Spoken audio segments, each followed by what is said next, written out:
Hello, everyone. Welcome again to another Teacher Joseph podcast.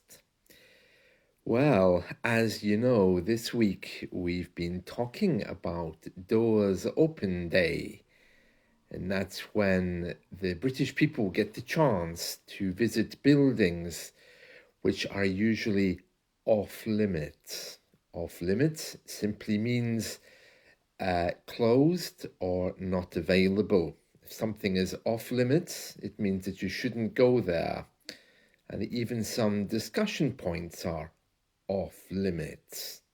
For example, for me, in these daily podcasts, I always avoid controversial subjects like politics, religion, these kinds of things. They're off limits in a podcast like this. And likewise, on Doors Open Day, a lot of buildings are simply available, previously being off limits. Now, we use the word off limits, but it doesn't have an opposite. We can't say on limits. Okay, so off limits simply means that you can't go there.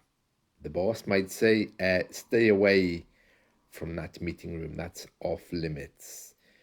Talk about anything you want in the workplace, but gossip is off limits. Okay. Now, as part of this doors open thing that we've been discussing this week, we've kind of wandered on to other topics about things leaving, coming, and going. And today we're going to do one of these things because we're going to talk about a book. Now, this is a book called Lord of the Flies. If you've ever had an English lesson with me, you'll know that this is on my list of recommended reading material. Lord of the Flies by William Golding. It's one of these books which teachers give you quite early on when you're a teenager, and they ask you to read it and study it. It's considered to be a great work. Well, I found it a very difficult book when I was a child, but it did help me with vocabulary, and it helped me in my own career, my amateur career as a writer, because it helps to shape and describe things in a way which maybe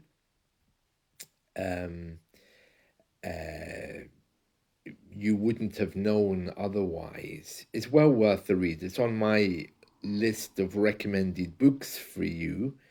There's quite a few students I've recommended this book to.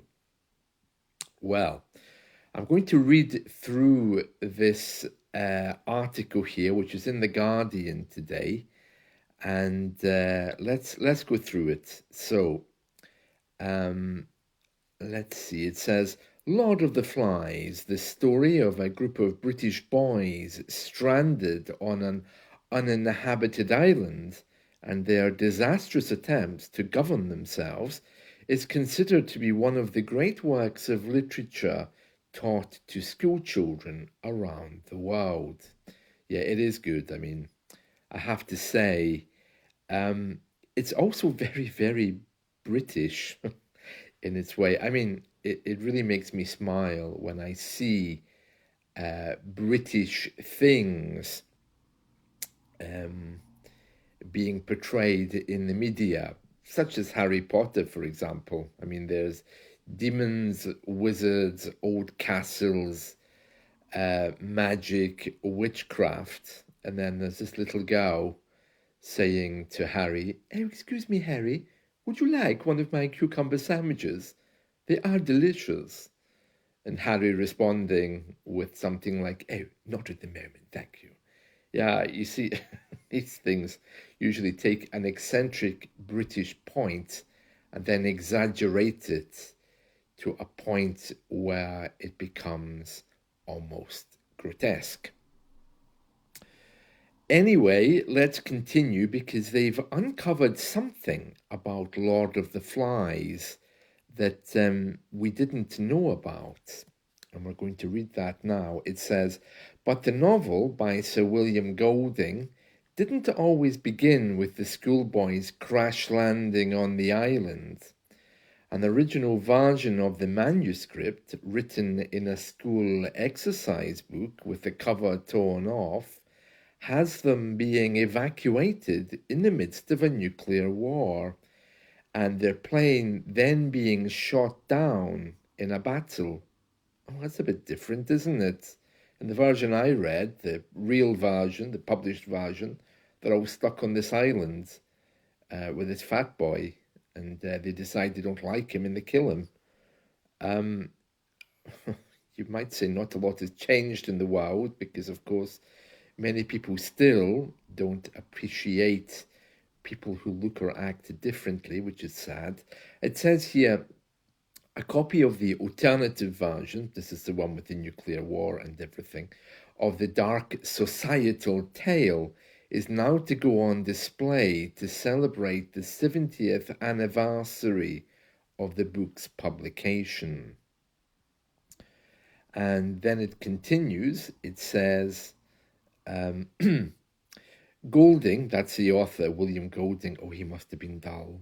Oh, yeah.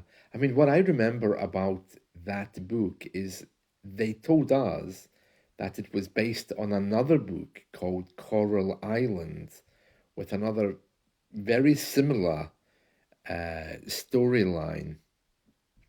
It sounds a bit creepy now, though, writing a book about a group of prepubescent kids and how they turn from being fairly civilized into almost animals in the way in which they divide themselves up into two groups and then start to kill each other in a very savage way. I mean, that is the essence of the book. I really enjoyed it.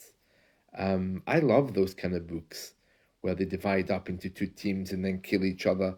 Another one was Watership Down. That's another book I like. That's a bunch of rabbits who are in a field. Then they split themselves up into two groups and then start to kill each other. So it's not as savage as it sounds. I mean, bearing in mind the book is actually written for kids, it's not actually that bad. Well, fairly entertaining, I thought. But anyway, it says here, Golding's manuscripts, notebooks, and letters will also be shown in the exhibition at the Bill Douglas Cinema Museum in the University of Exeter. Oh, wow, interesting. The original manuscript will not be in public view owing to its fragility. Golding's daughter, oh, I'd imagine that she doesn't have any personal issues, her father writing books like that. Judy Carver said, the Golding family welcome this opportunity for these materials to be viewed by a wider audience. They appreciate the careful work that's brought the exhibition contents to public view. Golding died in 1993 at his home in Cornwall and had by then become a Nobel Prize-winning author. But he had difficulty getting Lord of the Flies taken up by publishers. It was spotted by a junior editor. There were a number of rejections, and then it became an overnight sensation in 1954. An overnight sensation. Not the words I would have used to describe it. Good book, but sensation? Oh no. Well, we did have more time to read, I suppose, in those days. Just to clarify, okay, when I say that, I wasn't there in 1954. I wasn't born until the 70s, just in case you're wondering. Yeah, and then it says there's a film adaptation. Oh no, there's a movie I wouldn't want to see. And there's a picture here from the movie. Oh dear, it looks awful. It has all these kids wearing very disturbing masks, or it might even be makeup. No, I don't think I'll be rushing out to watch the movie. But anyway, Yeah, very, very interesting. So it's on my list of books that I always recommend to students, because it's quite a tough book to read. Even for kids to read, it's quite a tough book because of its vocabulary and grammar. But well, if I had to do it at school, I think you should as well. So part of the reason why I recommend it so much is I'm thinking, oh, if I had to do that, I'm going to make sure everyone else does. But it is a good book and it is very good for your English. So I do recommend it. And that's currently on display in a museum, which no doubt was part of the open door process. I don't know, but we've been talking about things on display all week. So there we are. Um, yeah, so if you can, do get hold of this book. And if you're looking for other books that you want to read, I can recommend a few others. Watership Down was the other one I mentioned. I always forget the author's name for that. So that's another book you can think about. If you want something more modern, completely up to date, another book I recommend, which is very easy to read, not difficult at all for native speakers, is Danielle Steele and the book about her son Nick Treya, which is called His Bright Light. That book in particular is very, very nice because it tackles the subject and stigma concerning mental illness. Nick Treya was her son, who sadly lost his life after a battle with I don't know if it was bipolar or schizophrenia or what it was. A very sad and tragic book, but he lost his fight to that. He was a very talented young man, especially a musician, and Danielle Steele tells us all about that in her her book about him.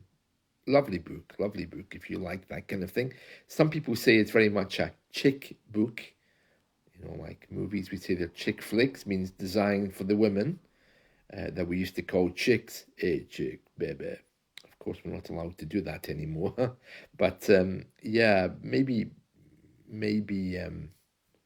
more appealing to the ladies, unless, of course, you're thinking about the mental illness aspect of this. But it's a book which has a lot of feeling, which I like. But I do understand it may be more attractive to the ladies because of that. Right, there we are. So that's some of the books I would recommend. So one book, Lord of the Flies by William Golding, where a group of kids divide up and then start killing each other. Watership Down, where a group of rabbits in a field divide up and then start killing each other. And then a biography about a young man who tragically suffers from mental health issues and then, with such a divided view of himself, decides to kill himself. So, yeah, very good books. The first two, much more difficult to read, but the Danielle Steele one is incredibly easy to read. And I've been trying that out on a few students this year, forcing them to read that book. And they've all come back and told me that it's a great book, that they've not had any grammar or vocabulary issues with it, especially in the first few chapters. So, yeah, I really can recommend that. Right, well, that's it from me. I hope you've enjoyed this, and let's talk again soon. See you. Bye.